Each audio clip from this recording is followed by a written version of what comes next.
Got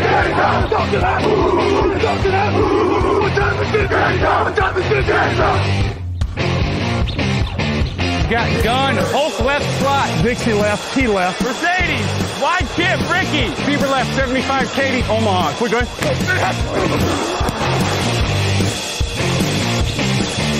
Last play of the game. Who's going to win it? Luck rolling out to the right. Dumps it up to Donnie Avery. Yeah! Go ahead, goal line. Touchdown. Touchdown. Touchdown. Touchdown. Salut à tous et bienvenue pour ce nouveau podcast draft de la rédaction Touchdown Actu avec un numéro spécial pour ce rendez-vous hebdomadaire puisqu'on aborde dès à présent les previews, notamment en vue des prochaines fiches draft qui arrivent très prochainement à partir du 20 mars, notamment un état des lieux, même si on a déjà commencé à évoquer certaines têtes d'affiche. On va dresser la première partie du top 100 qui sera publiée sur le site dans quelques heures à peine en s'intéressant notamment à ce qui constitue pour nous le top 15 des meilleurs joueurs intrinsèquement de cette classe. Et pour en parler donc en ma compagnie, on a Victor Roulier. Salut Victor. Bonjour à tous. Et Alexandre Locke, qui est toujours des nôtres. Salut Alex. Bonjour messieurs, bonjour à tous.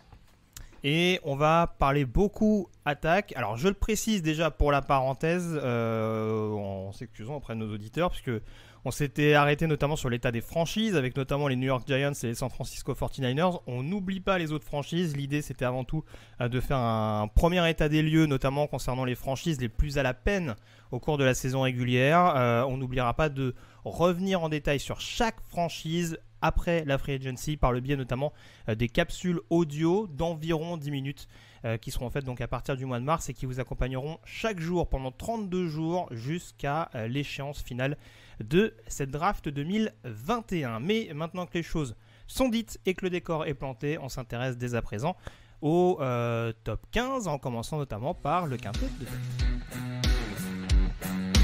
Okay, here we go. With the first pick in the 2020 draft, the Cincinnati Bengals select Joe Burrow, quarterback, LSU.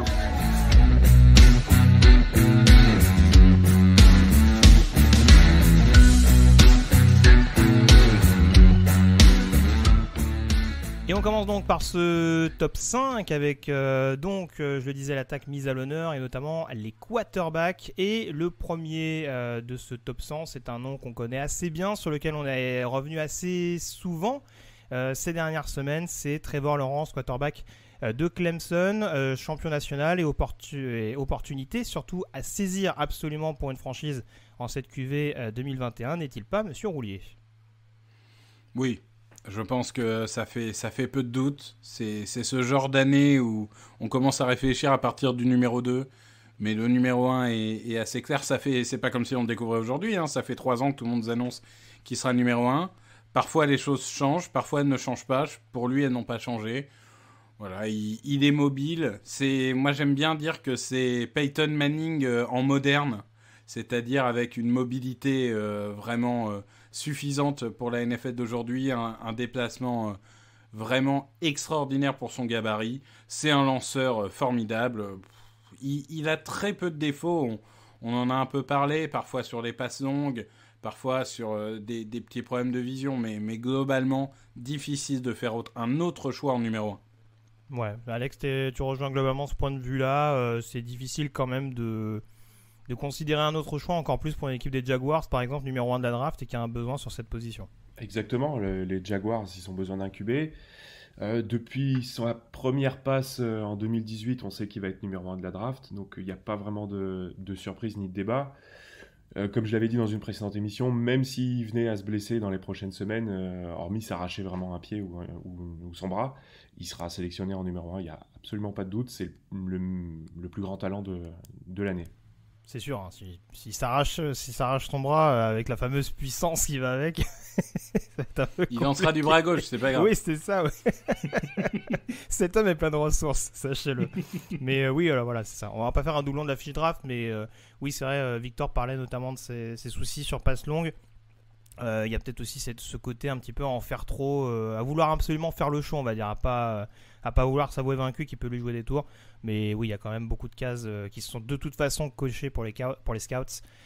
pour en faire un numéro 1 absolu. Le numéro 2, qui n'a pas joué la campagne 2020, mais qui paraît quand même assez consensuel également, Alex, c'est le tackle d'Oregon, Penei Sewell. On sait que les deux positions qui sont souvent très recherchées dans la draft, c'est ce poste de quarterback et de tackle côté aveugle. Là, a priori, Sewell, ça paraît quand même un bon point d'ancrage côté gauche. Oui, clairement. Après, il a aussi l'avantage de pouvoir certainement jouer un peu partout sur la ligne. C'est vraiment, lui aussi, un prospect générationnel, très, très probablement. Comme je suis un peu gêné qu'il n'ait pas joué cette année, parce que l'année dernière, il bénéficiait aussi d'une escouade avec lui qui était vraiment très performante. Ça aurait peut-être été, il aurait peut-être été plus sollicité cette année, donc j'aurais bien aimé le voir. Moi, je ne l'ai pas forcément en 2 à titre purement personnel, mais clairement, c'est un super talent. C'est un super talent, et la franchise qui pourrait mettre la main dessus, donc peut-être les Dolphins, peut-être les Bengals, ça pourra faire que la joie de leur quarterback. Oui, tout à fait. Alors, je vais être tout à fait transparent. Sewell est 2 sur mon board, et je crois que Victor l'avait en 4 et toi, Alex, en 3. Donc voilà, ça reste encore une fois quand même des choix assez consensuels malgré tout. Victor, est-ce que c'est le tackle peut-être le plus établi de cette classe à l'instant où on se parle, ou il y a quand même un plafond qui reste un peu dur à déterminer? Mais oui, il est brut techniquement, et c'est vrai qu'une année de plus lui aurait fait du bien. Après, je vais dire que dans les joueurs qui n'ont pas joué en 2020, qui ont opt-out comme on dit, et on va en croiser un certain nombre dans le top 15 et dans le top 100, il y a quand même plusieurs catégories. Il y a ceux qui ont vraiment une année, et c'est tout. Ouais. On va parler notamment d'un receveur très regardé, mais on pourrait en parler d'autres joueurs. Et il y a quand même des joueurs qui ont opt-out, mais qui ont un peu plus de temps de jeu, un peu plus de cassettes à montrer aux scouts, et qui vont rassurer les scouts. Et je pense notamment à Penei Sewell. C'est une force physique incroyable. Et si vraiment le seul problème pour son plafond, c'est de lui faire travailler la technique, bah quoi de mieux que d'apprendre en NFL ? À un moment, si c'est un joueur travailleur, il va y arriver. C'est vrai que, bon, après, on peut jamais être sûr qu'un joueur va être All-Pro. Enfin, on pense à un Eric Fisher ou quoi, qui était numéro 1 de draft, si je dis pas de bêtises. Parfois, ils deviennent juste des bons titulaires. Je pense que Sewell a tout pour réussir.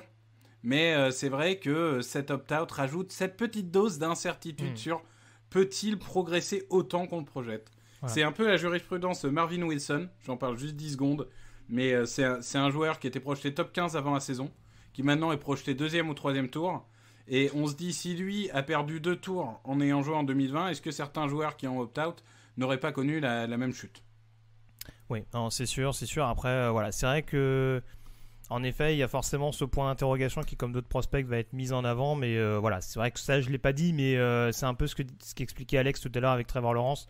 C'est-à-dire Penei Sewell, voilà, dès son arrivée sur le campus de Eugene, ça a été un titulaire indiscutable, rapidement implanté à gauche en plus. C'était un tackle qui était déjà dominant à peine 19 ans.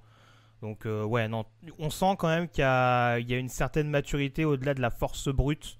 Et ça fait quand même pas trop de doute de s'attendre à ce qu'il soit vraiment une éponge en NFL et qu'il sache vraiment se remettre en question suffisamment avec un coaching staff capable de l'entourer. Ça peut vraiment être un joueur extrêmement redoutable et en effet All-Pro relativement rapidement d'ici, mais en tout cas je pense qu'il y a beaucoup de franchises dans lesquelles il pourrait rapidement s'intégrer avec succès. Mais en tout cas si tout se goupille relativement correctement. On en vient au 3e choix, messieurs. Alors, on va arriver dans les choix un peu plus discutables. Alors, je vais le dire d'emblée. En numéro 3, j'avais casé Kyle Pitts, tight end de Florida. Ça peut en faire hurler certains, à raison. On sait que la position de tight end n'est pas forcément la plus sexy, mais Victor, a-t-on affaire vraiment à un tight end ? Parce que on se pose la question du coup de savoir si c'est Ja'Marr Chase ou Devonta Smith le meilleur receveur de cette classe. Mais encore... Est-ce que c'est pas Kyle Pitts ?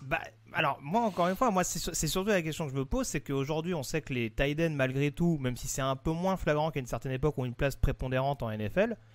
Là, pour le coup, si tu as besoin d'un tight end capable d'être menaçant dans n'importe quelle zone pour capter des ballons, Kyle Pitts, c'est le choix rêvé. Oui, c'est Darren Waller 3.0.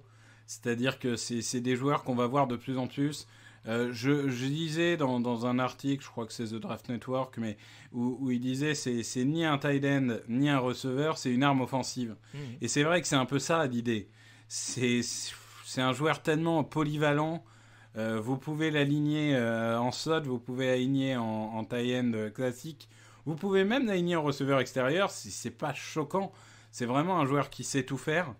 Et alors, les linebackers vont être soit trop petits, soit trop grands pour lui. Enfin, soit trop petits, soit trop lents, du coup. Mais ça va être une horreur. Ça va être une horreur de marquer ce genre de phénomène. Et il peut vraiment exploser dès sa première année.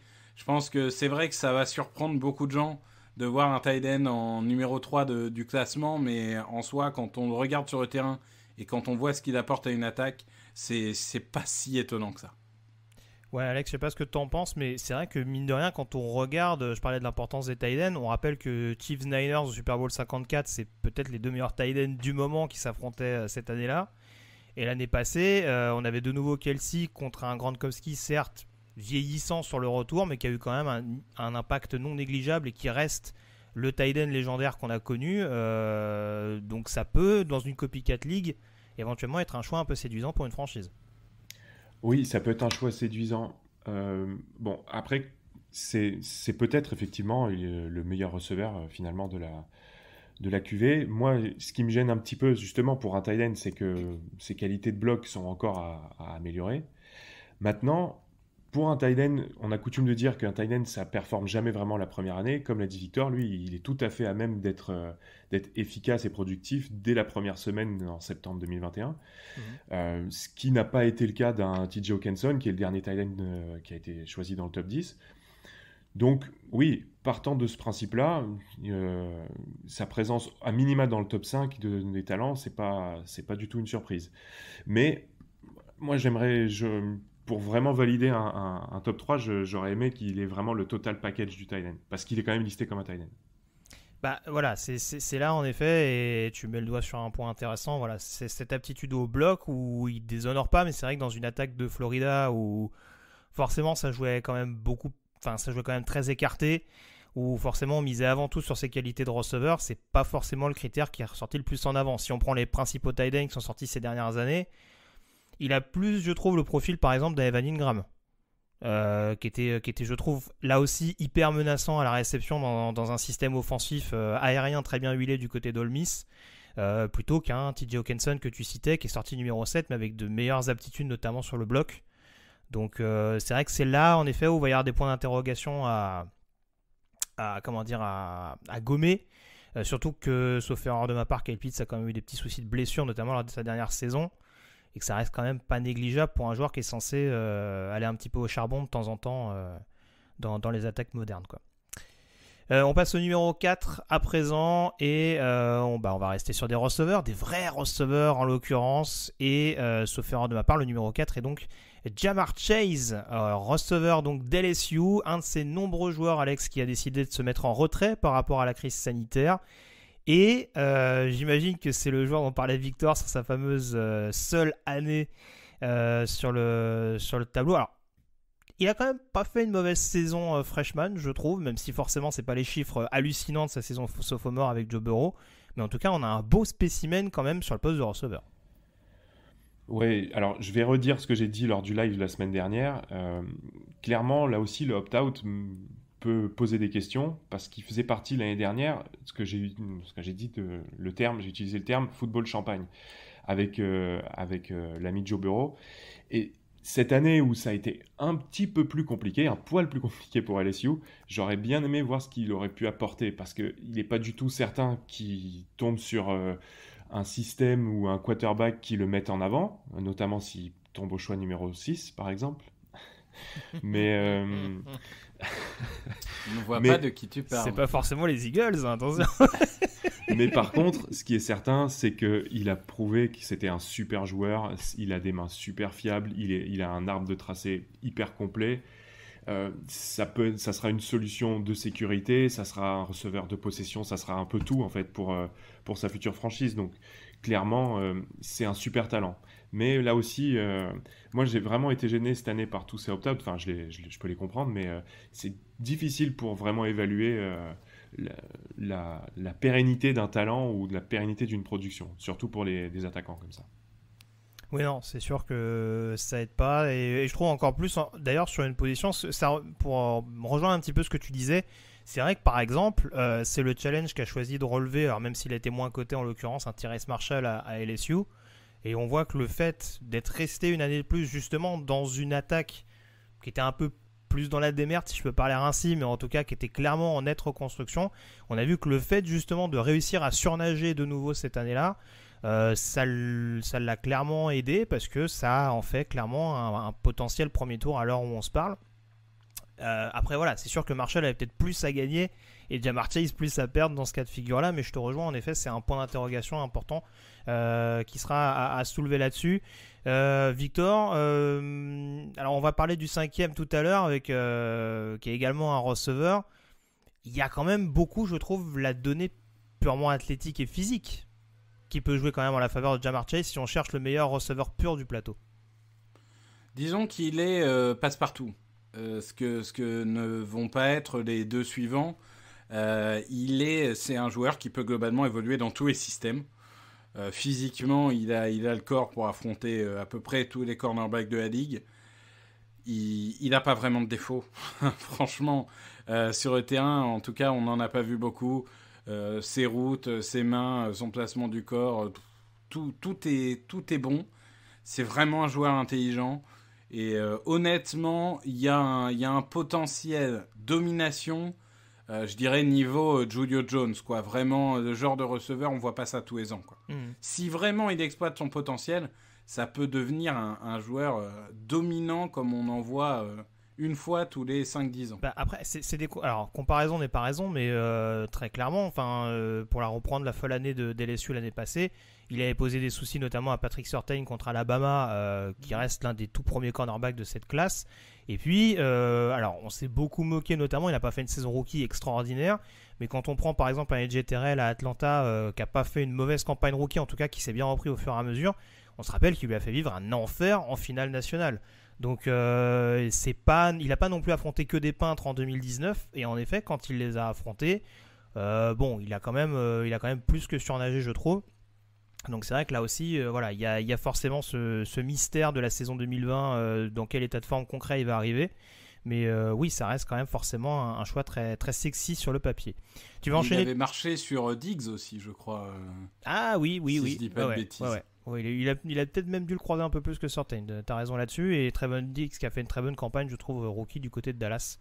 Donc, en effet, c'est à mettre également sponsorisé par Carson Wentz, sa bonne saison rookie, mais ouais. Très bien. Bon.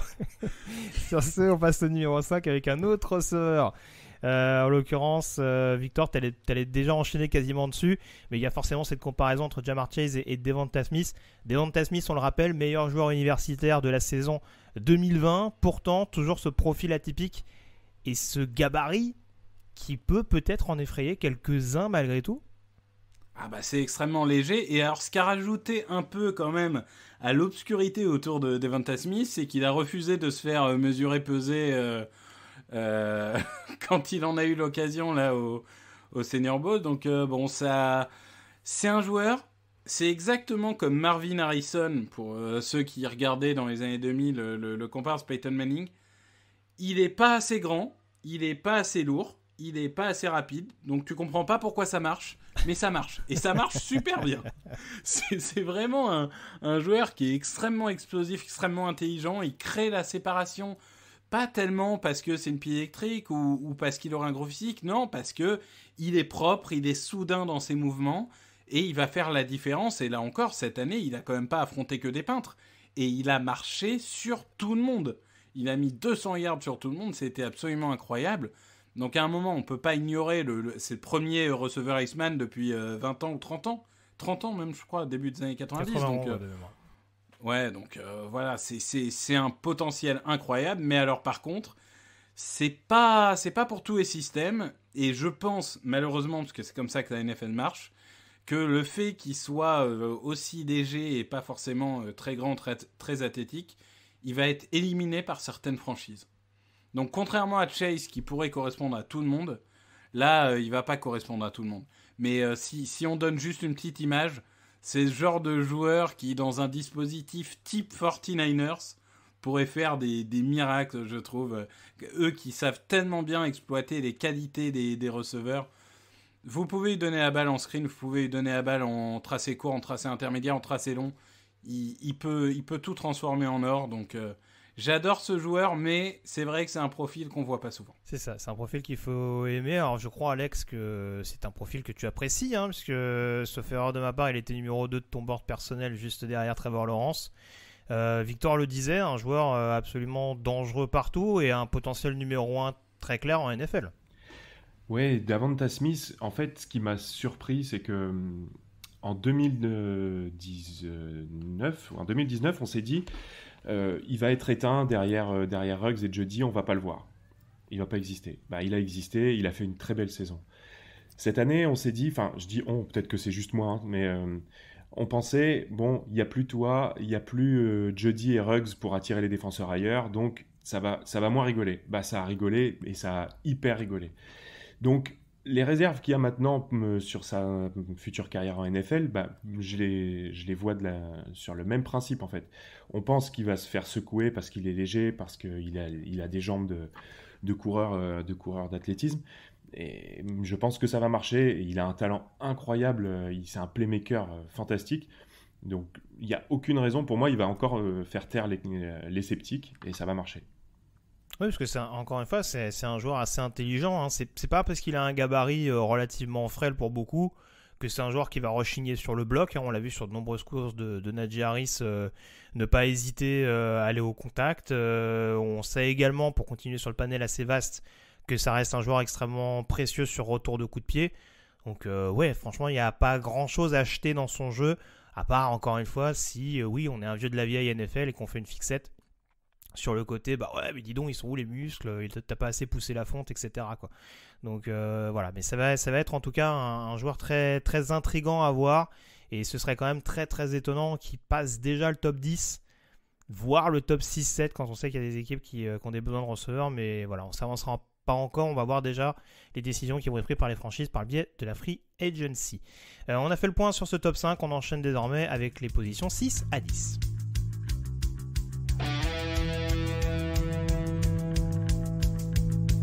Actu, analyse, résultat, toute l'actu de la NFL, c'est sur touchdownactu.com.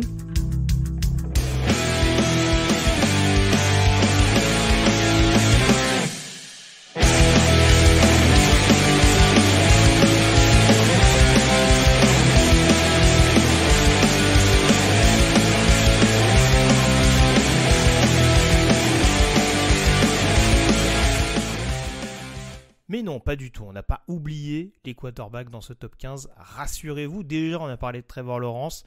On a 2 quarterbacks un peu plus en retrait, encore que c'est pas non plus à des années-lumière. Et là, j'entends déjà certains de nos auditeurs hurler à l'infamie.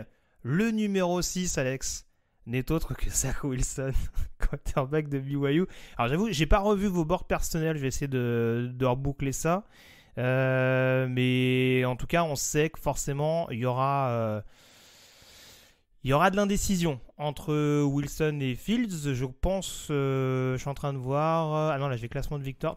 T'avais Wilson avant ou Fields avant? Non, j'ai Wilson. Moi, j'ai Wilson en 6 et Fields en 11. Et Alex, toi, t'avais Wilson en 4 et Fields en 11 aussi. Très bien. Bah, alors, dis-nous un petit peu. Les amateurs de Justin Fields vont nous adorer.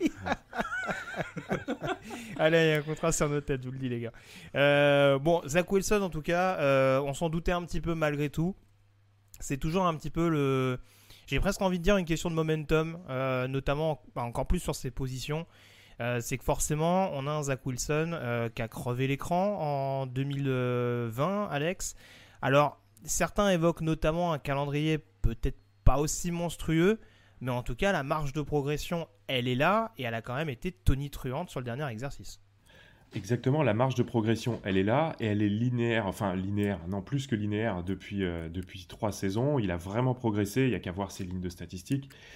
C'est un joueur qui a montré qu'il avait ce grain de folie, enfin, qui peut permettre de mettre le feu à un match. Il est imprévisible, il est immobile dans sa poche, il fait des passes dans toutes les positions. Alors, comme tu l'as dit, on est dans une copycat league, donc il y en a certains qui vont voir en lui un petit peu de Patrick Mahomes, donc c'est peut-être aussi pour ça qu'on le fait monter aussi haut dans nos big boards. Mais la façon dont il a progressé laisse à penser qu'il y a un très bel avenir devant lui. Pour moi, son plafond, il est encore loin de l'avoir atteint. Donc c'est vraiment un joueur qui semble avoir un bel avenir. Ouais, clairement. Ouais, vas-y. Non, j'allais dire, il a montré qu'il avait un super bras.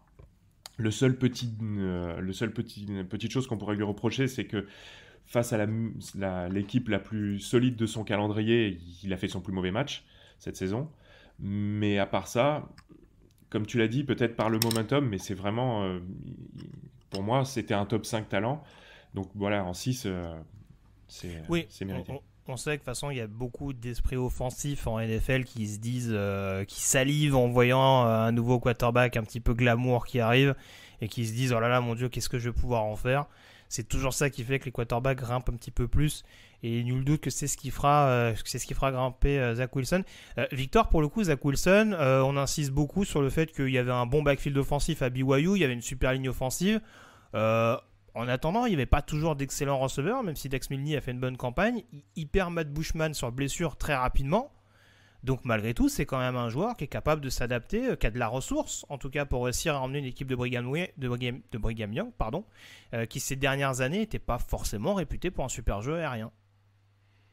Non, c'est sûr. Et c'est de toute façon, le débat Wilson Fields et le débat qu'on aura en cornerback aussi, c'est une question d'appétence au risque. C'est-à-dire qu'il y a un joueur qui a un très haut plafond, mais un très bas plancher, et il y a un joueur qui rassure plus, parce que son plafond est peut-être plus bas, mais son plancher est plus haut. Ici, on a un joueur... Tu parlais de momentum. Il y a le momentum dans le sens... il a fait une bonne saison. Il y a le momentum dans le sens... La NFL ne regarde que Patrick Mahomes. Et aujourd'hui, le joueur qui est peut-être le plus comparable à ce qu'était Mahomes à la sortie d'université, c'est Zach Wilson. Ce côté un peu insaisissable, ce côté créatif qui va prolonger le jeu jusqu'à trouver un receveur démarqué parce qu'il aura offert les 2, 3, 4 secondes qui permettent à son receveur de faire la différence. Donc oui, c'est un joueur qui peut dynamiter un match. Alors c'est sûr que ça comporte une part de risque énorme. C'est sûr que l'adversité n'était pas incroyable contre BYU, mais globalement, c'est un joueur aujourd'hui qui fait rêver beaucoup plus que d'autres parce que voilà, il y a ce côté feu follet qu'on retrouve pas partout, et si ça passe en NFL, s'il arrive à passer le cap, il peut devenir vraiment une tendance très rapide dans cette ligue. Oui, c'est ça. Bon, après, la bonne nouvelle pour lui, c'est que du coup, Adam Gaze n'est plus aux Jets, par exemple. S'ils veulent le recruter, ce sera déjà une bonne chose. Mais oui, très clairement, oui, ça peut. Il y a une marge de progression intéressante. Est-ce qu'il sera prêt dès le premier jour? Je sais pas. C'est peut-être un joueur qui sera intéressant à trouver dans un premier temps. Je pense qu'il faut faire comme Patrick Mahomes à l'époque. Et Tyreek Hill. Ouais, mais Tyreek Hill l'a dit en interview, il disait Mahomes quand il est arrivé c'était pas extraordinaire et puis finalement il a appris très vite. Là je pense que c'est un peu pareil, si tu le mets dès la semaine 1, ça va pas être extraordinaire. Je pense vraiment qu'il faut le faire travailler. Alors tu le fais rentrer semaine 10 ou tu le fais pas jouer de la première saison, qu'importe, mais oui, je pense qu'il a besoin de mûrir. Et globalement, j'ai envie de dire que c'est le cas de beaucoup de joueurs de top 15.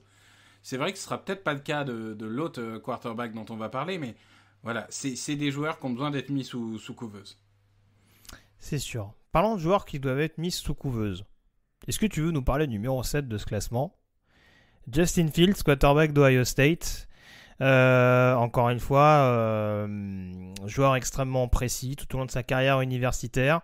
qui a vraiment affolé les compteurs, notamment depuis son arrivée à Ohio State, parce qu'il y a eu une année j'allais dire un petit peu blanche, où il est allé à Georgia et où il a été benché au profit de Jake Fromm à l'époque. En attendant, il a parfaitement su rebondir à Ohio State. C'est pas sans rappeler par exemple un Kyler Murray qui avait pas réussi à Texas A&M et qui après avait explosé à Oklahoma. Maintenant, Joe Burrow aussi, ou Burrow également, qui avait quitté justement Ohio State pour aller à LSU, bien sûr. Maintenant, il y a toujours cette pression, et je pense que c'est ça qui le dessert. Alex te donnera son point de vue tout à l'heure. C'est peut-être sous pression que c'est un joueur qui inquiète le plus. C'est ça, c'est un peu tout le problème de Justin Fields. Il est rassurant dans le sens où en saison régulière, ça sera à mon avis un joueur constant qui peut être globalement solide, et il a tout pour. Je veux dire, la puissance de bras est largement suffisante. Oui, il l'a montré contre Clemson en demi-finale, notamment cette année. Ouais, mais justement, je vais y venir. D'accord. C'est que l'athlétique, il l'a aussi, et la précision, il l'a. C'est vrai qu'il avait eu tendance à souvent s'écrouler sous la pression, à prendre un peu trop de sacs. Parfois, il perd un peu la tête quand il doit manipuler dans la poche. Et c'est vrai que j'avais réclamé, au moment où on a fait notre premier épisode, toi et moi, Grégory, un gros match de play-off de sa part. Mm-hmm. Bon, il l'a fait quand même, son gros match de play-off. On va pas lui enlever. Mm-hmm. Il a plutôt fait une sacrée démonstration. Donc, je pense qu'il a prouvé qu'il peut le faire, mais ça reste encore, pour moi, un peu fragile. Dans le sens où, voilà, c'est vraiment le quarterback typique qui est moyen plus. Vraiment, il peut tout faire, mais il n'a pas cette étincelle qui fait qu'il va porter son équipe. Et j'ai jamais ressenti à un moment chez lui ce côté un peu l'équipe est sur son dos et il les porte, quoi. Alors je suis peut-être trop dur, Certains vont me dire en demi-finale, peut-être que certains considèrent qu'il porte son équipe. Moi, je pense qu'il y a eu d'autres acteurs, mais voilà, c'est un joueur, je l'aime bien, mais j'arrive pas à me dire ce joueur va être un franchise quarterback. Alex, tu as un point de vue sur Justin Fields ? Enfin, en tout cas, un point positif ou un point négatif qu'on n'aurait pas évoqué et qui ferait que, éventuellement, qui serait à considérer en vue de la prochaine draft ? Globalement, je rejoins Victor sur son analyse. Moi, Justin Fields, dans son profil et dans ses qualités et ses défauts, il me rappelle un petit peu de Dak Prescott. C'est-à-dire, quand tout se passe bien, quand il est derrière, quand sa ligne tient bon, quand il est dans de bonnes conditions, il est bon, il est très bon, il est fiable, il est précis, il n'y a aucun problème. Dès que ça commence à se perturber, dès qu'on lui demande de prendre le match en main à lui tout seul, ça devient un peu plus compliqué.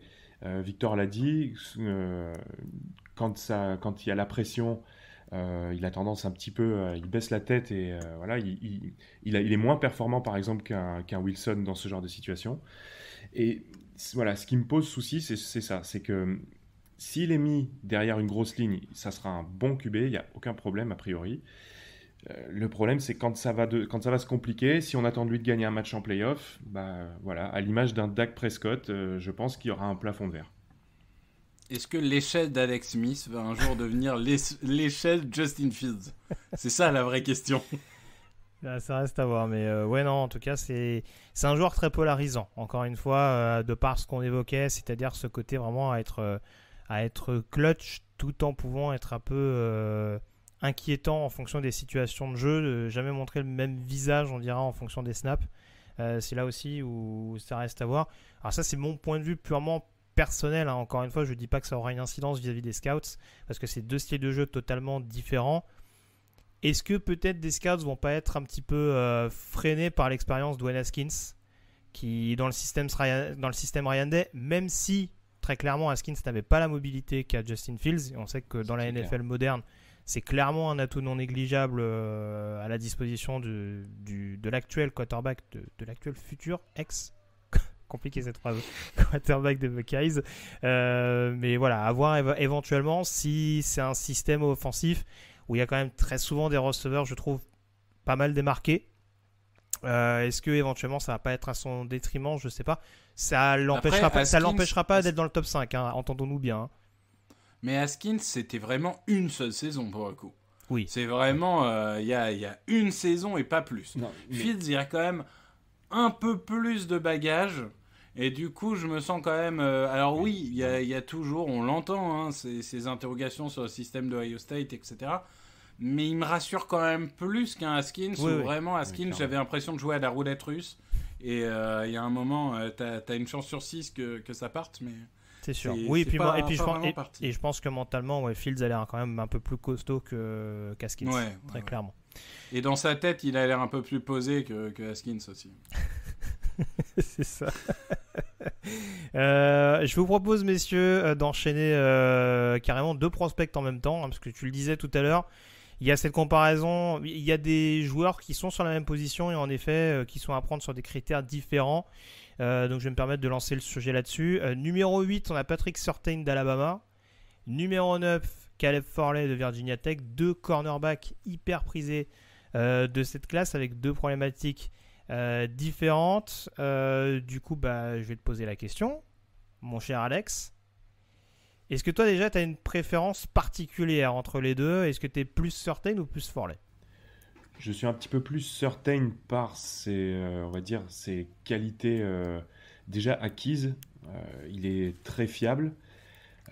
Par contre, comme l'avait dit Victor dans une émission précédente, c'est vrai que Farley a l'air d'avoir peut-être un plafond et un potentiel supérieur.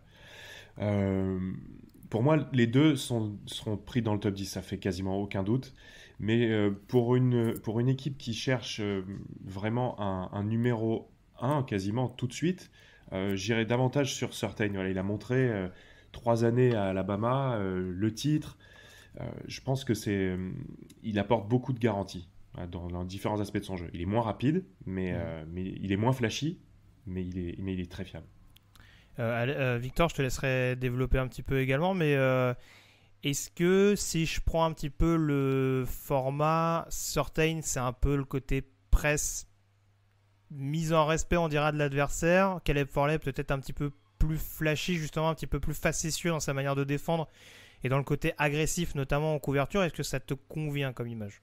Oui, c'est à peu près ça. Oui, oui. Oui, c'est ça. Victor, t'as un point de vue là-dessus? Ah bah moi je suis un Farley Boy, moi. Moi je suis un Farley je suis Boy, un Farley carrément. Boy. Ah bah clairement.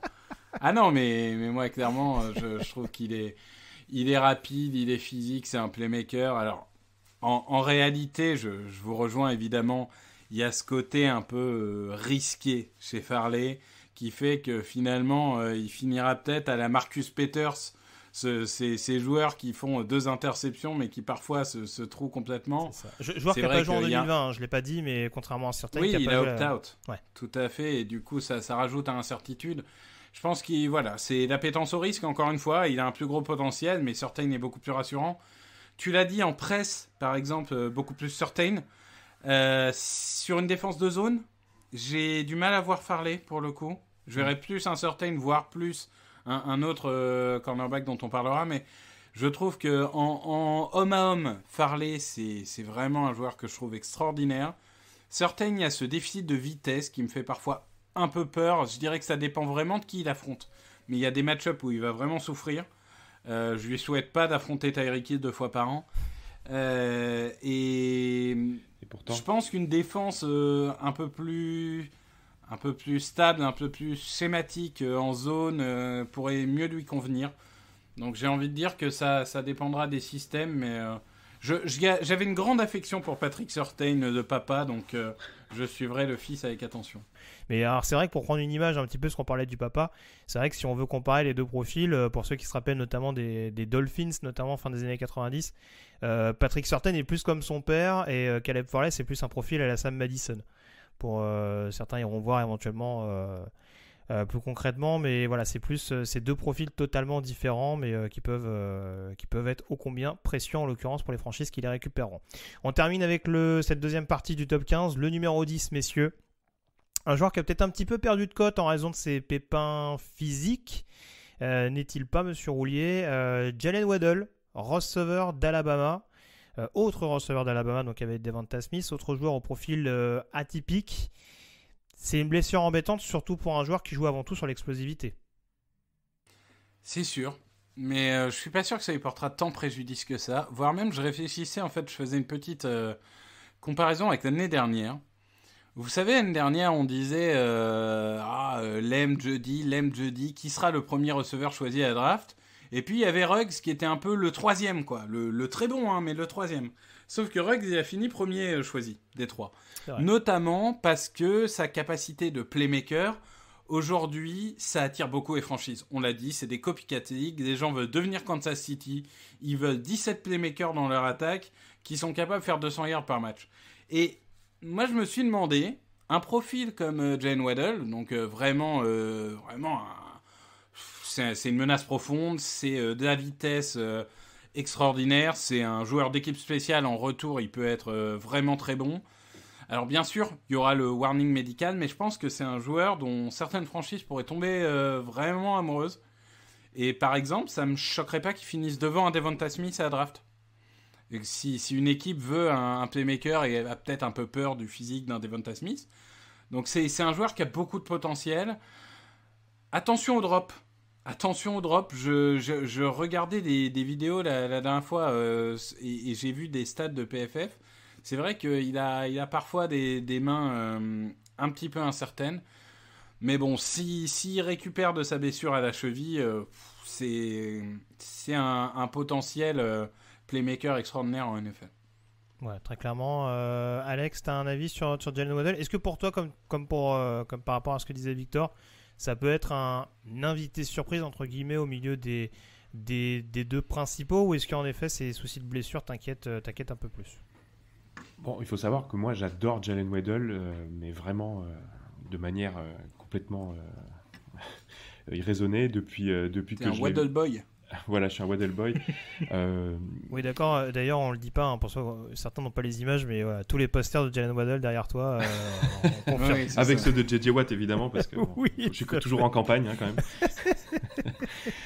Et ceux de Jordan Love aussi, très beaux. Voilà, aussi. Ouais. Mais plus pour faire de la promotion pour de la vente. J'aime beaucoup Jalen Waddle, et effectivement, je serais pas du tout surpris. D'ailleurs, je consomme pas mal de mock draft et je l'ai vu plusieurs fois sortir avant les deux autres. Clairement, je pense que si c'était pas blessé, il y aurait peut-être même plus de débat en fait. Il est tellement explosif, à l'image d'un Tyreek Hill ou d'autres petits gabarits super rapides. Il est exceptionnel sur retour de coup de pied, et cette capacité à prendre les espaces. C'est un avaleur d'espace fantastique. Je pense qu'il y a beaucoup d'équipes qui doivent le surveiller et qui doivent se dire, avec un peu de chance, il va glisser jusqu'à nous grâce à cette blessure. C'est une blessure à la cheville, il s'est pas fait les croisés, donc je pense pas que ça soit rédhibitoire et qu'il perde tant que ça en explosivité. Moi, ce qui m'inquiète un peu plus, c'est le fait qu'il ait entre guillemets aggravé sa blessure en revenant pour la finale nationale. Mais on est d'accord qu'il y a des blessures beaucoup plus problématiques. Absolue. Après, il reste 8 mois avant la reprise, donc. Oui. Voilà, je suis pas inquiet, je serais pas surpris. Voilà, comme je te dis, s'il avait pas été blessé, moi je l'aurais peut-être mis plus haut. Mais ça va être un joueur qui va marquer un maximum de touchdowns, je pense, en NFL, et à suivre en avril, vraiment. On n'en tombera pas à la renverse s'il est pris avant Smith et même peut-être avant Chase. Très bien, le message est passé dans ce top 10, donc fort de quarterback et de receveur, parce qu'on en a donc 6, voire 7, en fonction de comment on considère quel pitch sur 10. Donc c'est quand même assez notable. On termine avec ce top 15 tout de suite. Hey, Kurt Warner here. Hi to everybody at the Touchdown Podcast.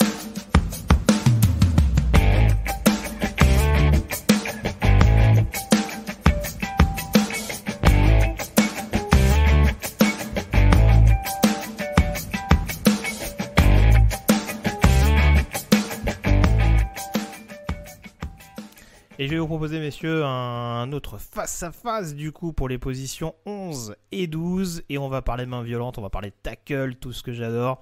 Avec un Rashawn Slater, numéro 11, le tackle de Northwestern. Christian Darrisaw, tackle de Virginia Tech, numéro 12. Deux profils assez différents. En l'occurrence, Alex, vers qui vont tes préférences entre le tackle des Wildcats qui n'a pas joué en 2020 et celui des Hokies qui est vraiment monté en puissance au fil de la saison. Et bien vers le second, vers Christian D'Arisso, que j'aime beaucoup, qu'on a vu effectivement exploser cette année. Slater n'a pas joué et je ne sais pas si ça lui portera préjudice ou au contraire si ça l'aide à se maintenir dans un top 15 ou dans un top 20. D'Arisso, il a vraiment profité il a été avec un autre tackle dont on ne parlera pas aujourd'hui, mais qui sera dans le top 100. Il a été le meilleur tackle de l'année. Il a une envergure fantastique. Il est hyper mobile. Il colle, il suit son vis-à-vis. C'est vraiment il est hyper fiable. Pour moi, c'est vraiment le prototype du tackle côté aveugle. Ouais, je te rejoins globalement. C'est plus moi ce qui me rassure en l'occurrence par rapport, on le disait, à un Rashawn Slater peut-être un peu plus polyvalent, puisqu'on va le dire, hein, Monsieur Roulier, hein, quand on est bon partout, c'est qu'on est excellent nulle part. Ça dépend de la position. Oui, ça dépend de la position en fait, parce que par exemple un safety, je suis très content s'il est bon partout, et pas grave s'il est excellent nulle part. Donc j'ai envie de dire que ça dépend. Moi c'est vrai que je suis un fan de Rashawn Slater. J'adore ce mec. Il est soi-disant trop petit, mais alors les mecs trop petits, Jason Kelsey était trop petit, Antonio Brown était trop petit. Enfin, on en a connu des dizaines qui étaient trop petits et qui ont fait des carrières incroyables en NFL. Je trouve que c'est vraiment une violence incarnée, une polyvalence tackle, guard, limite centre. Il peut tout faire. Il est physique. J'adore. Pour toi, à terme, joueur. il peut jouer tackle gauche à terme. Je préférerais qu'il joue à droite, mais je pense que s'il se développe bien, il peut jouer à gauche. Après, voilà, il y a la préférence personnelle et la projection. Ouais. C'est-à-dire que si vous me demandez ma préférence personnelle entre Slater et D'Arisso, je préfère Slater. Celui qui, je pense, sera le plus NFL ready au premier jour et qui va plus convaincre les franchises, ça va être D'Arisso. Notamment parce vous l'avez dit, il est excellent dans la défense de passe. C'est vraiment un joueur qui peut contenir longtemps les joueurs adverses. Et si on veut protéger un Joe Burrow, par exemple, ou si on veut protéger Tua, ou si on veut protéger d'autres joueurs, je pense que D'Arisso va peut-être plus correspondre à ce qu'attendent des franchises. Alors qu'une franchise qui sera peut-être plus axée sur la course, par exemple, Carolina en 8, s'ils font pas le choix du quarterback. S'ils veulent donner un élan à Christian McCaffrey, quelqu'un qui lui ouvre des brèches, par exemple un Slater pour moi pourrait être intéressant. Donc après je pense que ça dépendra des équipes et de ce que recherchent les équipes. Mais Slater, ouais, je pense que il pourra faire tackle gauche. À minima il fera tackle droit. Alors on va pas faire trop long. Moi je t'avoue que D'Arisso, moi ce que j'adore au-delà du côté pass pro, c'est son côté décrocheur. Slater est impressionnant et très agressif sur le jeu à la course, mais pour moi D'Arisso c'est peut-être le meilleur décrocheur de cette classe. C'est peut-être celui qui quand il poule, comme on dit outre-Atlantique, il fait pas le déplacement à vide. Tu vois, autant justement sur le pass pro, je trouve que il va peut-être avoir tendance à rester un peu trop justement sur son mouvement initial et peut-être aller au bout de l'effort entre guillemets, vraiment se reposer sur sa force brute. Alors que vraiment tu sens que si tu le mets en mouvement, et c'est pour ça que je l'ai souvent dit que pour moi son fit de prédilection clairement c'est les Niners. Je pense que si les Niners prennent pas un quarterback en 12 et que D'Arisso est disponible, pour moi ce serait une énorme bêtise de le laisser filer, surtout qu'ils ont des besoins je trouve sur la position. C'est vraiment un décrocheur hors pair, mais je te rejoins complètement. C'est sûr que D'Arisso sera meilleur en pass pro et en effet Slater peut-être un peu plus intéressant pour une équipe avide de jeu au sol un peu plus massif que les autres. Très clairement là-dessus je te rejoins, et encore une fois l'idée c'est pas de relancer le débat parce qu'il faut qu'on avance, mais ce qui m'embête un peu avec Slater je trouve c'est que la hype monte beaucoup, notamment de par son match contre Chase Young l'année dernière. C'est pas remettre en question cet état de fait, hein. Encore une fois il a quand même réussi à tenir en respect justement le principal pass rusher de la dernière classe. C'est un joueur déjà extrêmement dominant en NFL. Mais ouais, pour rejoindre ce que disait Alex sur d'autres joueurs notamment de cette classe, cette impasse sur l'année 2020, Je ne sais pas si elle lui a fait que du bien, et c'est, je pense aussi d'ailleurs pour ça qu'on le met peut-être pas dans notre top 10 à l'heure actuelle. Ouais, je comprends ça. Après, voilà, moi, Dariso, j'ai un peu de mal. Je le trouve soft au point d'impact, en fait. Et j'ai peur qu'il soit uniquement un... Enfin, uniquement, j'exagère, on parle d'un top 10, hein, mais qu'il soit vraiment efficient en troisième tentative, mais qu'en première et en deuxième, il soit un tackle correct sans plus, quoi. Donc j'ai un peu de mal à... J'aimerais qu'il crée plus la différence. Et j'ai l'impression qu'il y a aussi le système de Virginia Tech qui fait que on lui demandait plus de subir que de créer. Donc peut-être qu'il sera capable de le faire dans un autre système.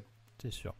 On passe au numéro 13 à présent, messieurs. On va parler défense à présent, hein. On a beaucoup parlé des attaquants jusque-là, malgré la petite parenthèse. Corner, le numéro 13, Alex, c'est un joueur qu'on connaît bien. Linebacker de Penn State, Micah Parsons. Alors je l'avoue, c'est un classement qui lie des préférences personnelles et des projections. Ça m'inquiète un peu pour lui malgré tout, cette histoire de soucis extrasportifs du côté de Penn State. Maintenant, on a quand même affaire à un joueur fabuleux. On parlait de Kyle Pitts en tight end un peu déguisé. Là, c'est presque un inside linebacker un peu déguisé aussi, parce que c'est presque un edge rusher à l'intérieur, quoi.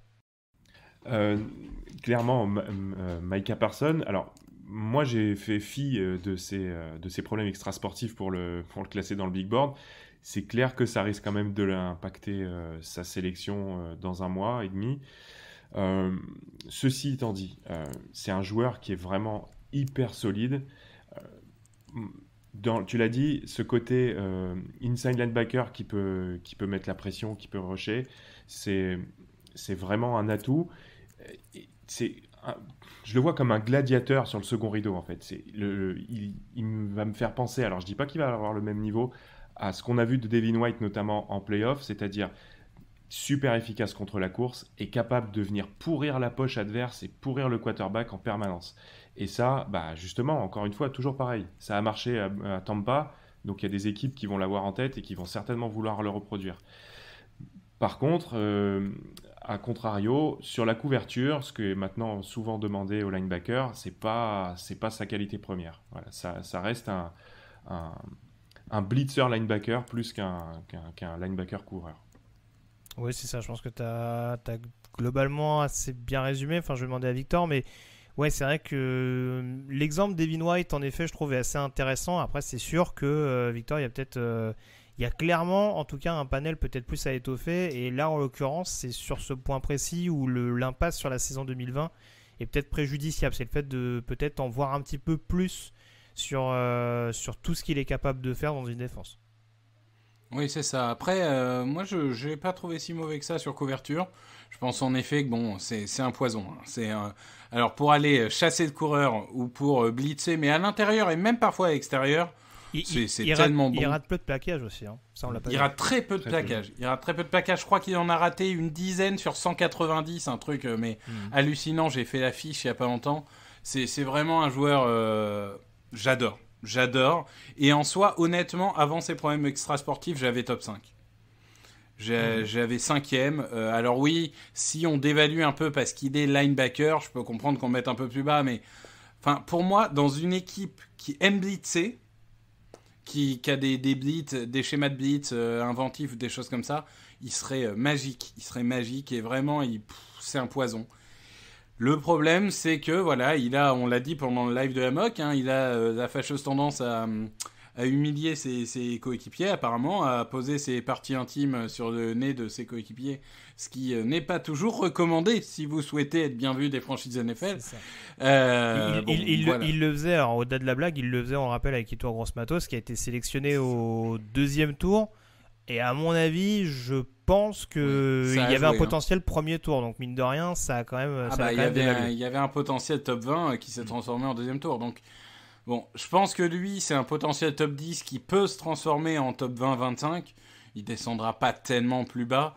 Mais sur le talent, c'est un joueur incroyable. Après, voilà, il a eu un an pour mûrir, hein, après tout. Il n'a pas joué, mais il a aussi eu un an où peut-être qu'il a travaillé aussi là-dessus. Donc, à voir, je pense que lui, ses performances en interview vont être fondamentales. Tu m'étonnes. Les interviews qu'il va avoir, ça va être fondamental pour voir si le joueur a mûri ou pas. C'est sûr. Mais en tout cas, ça va être un dossier assez important dans cette classe de défenseurs, déjà pas forcément bien vu, en tout cas dans le top 15, hein, dans ce top 15. Mais en tout cas, ouais, ça va être là aussi un joueur extrêmement polarisant. Victor, je vais te laisser la parole sur un autre défenseur, le numéro 14. Tu nous en as déjà souvent parlé. Kwity Paye, lui pour le coup, c'est un vrai edge rusher, parce que on va dire que Micah Parsons, c'est un linebacker slash pass rusher. Là, en tout cas, c'est du vrai edge. Nouveau edge rusher de Michigan. Ça n'a pas toujours été concluant, les edge rushers des Wolverines. Qu'est-ce qui peut changer avec Kwity Paye dans cette classe? C'est un potentiel athlétique absolument... c'est quasiment du jamais vu. Je veux dire, honnêtement, depuis Von Miller, moi, j'ai pas eu un linebacker qui m'a... Enfin, un outside linebacker de 3-4, parce que moi, c'est là où je vois. Mais j'ai rarement eu un joueur qui m'impressionne autant. Il a une mobilité qui est absolument incroyable. Il utilise son corps à la perfection. C'est vraiment... Physiquement, c'est un talent générationnel. Ça aurait pu être Jadeveon Clowney. Mais je vais dire tout de suite pourquoi c'est pas Jadeveon Clowney. Enfin, pourquoi c'est pas du coup un numéro 1 attendu. Il a le potentiel athlétique, mais alors par contre, techniquement, il joue un peu tout sur la puissance ou tout sur l'explosivité, mais il n'a pas beaucoup de mouvements différents. On a l'impression que déjà, il attaque jamais à l'intérieur. Jamais. Ça c'est dommage. Parce que ça rajoute quand même de l'incertitude quand le mec en face sait que tu peux aller à l'extérieur, à l'intérieur. Il va être moins sûr que si tu vas forcément à l'extérieur. Voilà, il a progressé cette année. On ne l'a pas vu assez. Mais déjà, c'était bien.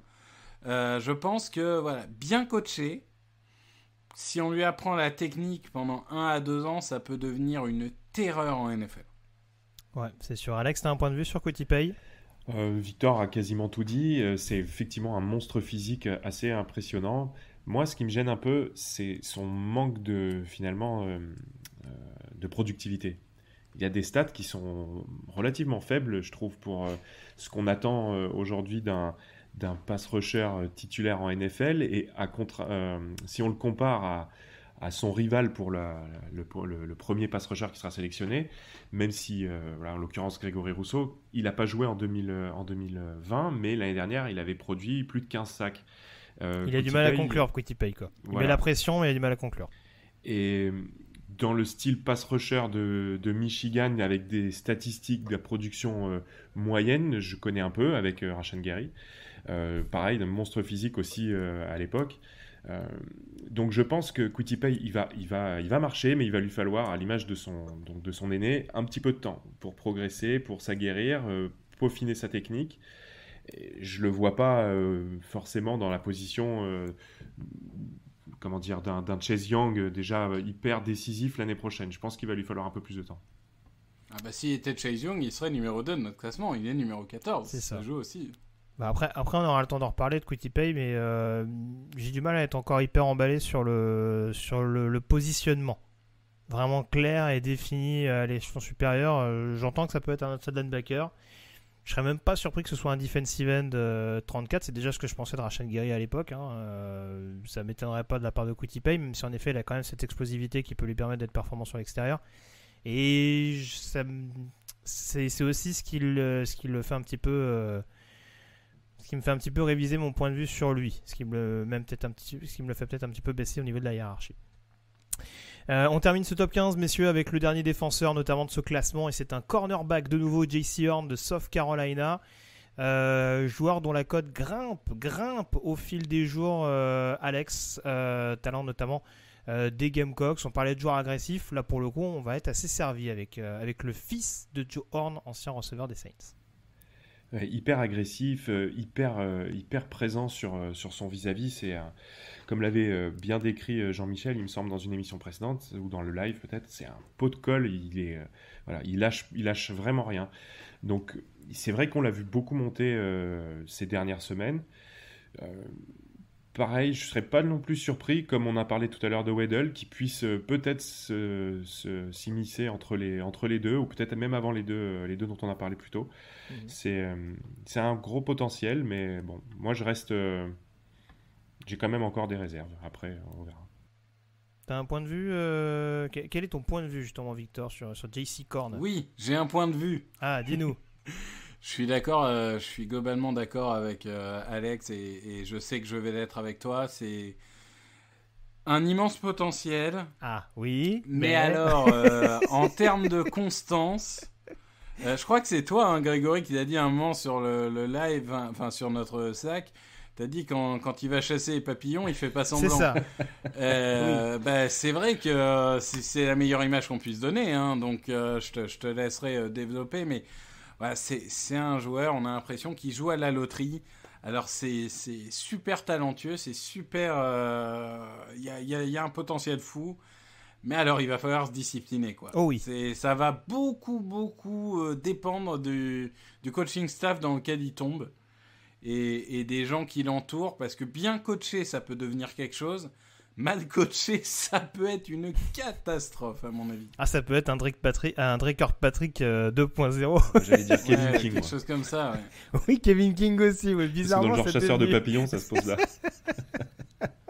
Mais oui, non, en tout cas, énormément de talent de la part de JC Horn, encore une fois. Et j'ai du mal à trouver des comparaisons, parce que c'est vraiment un joueur qui va vraiment... qui veut tout faire pour se faire respecter dans la NFL moderne. C'est tout ce qu'on cherche de la part d'un cornerback.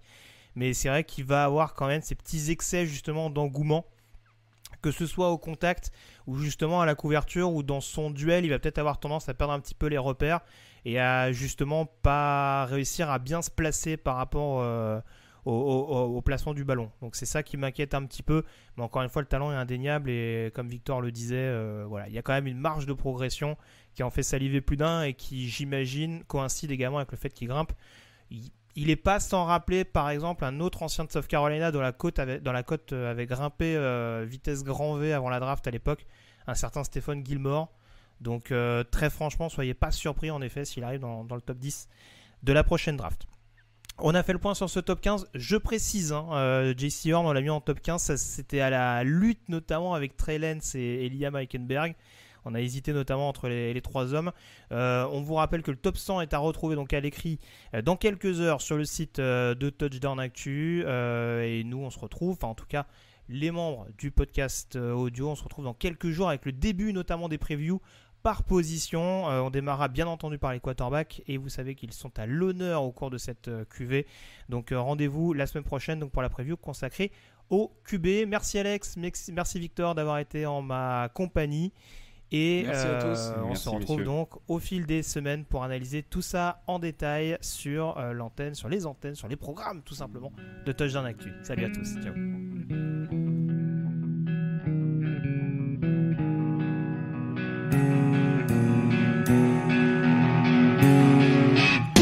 Les meilleures analyses, fromage et jeux de mots, tout sur le foutu est en TDAQ. Le mardi, le jeudi, tailgate au risotto, les meilleures recettes en TDAQ. Fameux pour JJ Watt, Bismuth pour Marshall Lynch, Rocas Global Beckham, Tom Brady quarterback, calé sur le fauteuil, option Madame Irma, à la fin on compte les points et on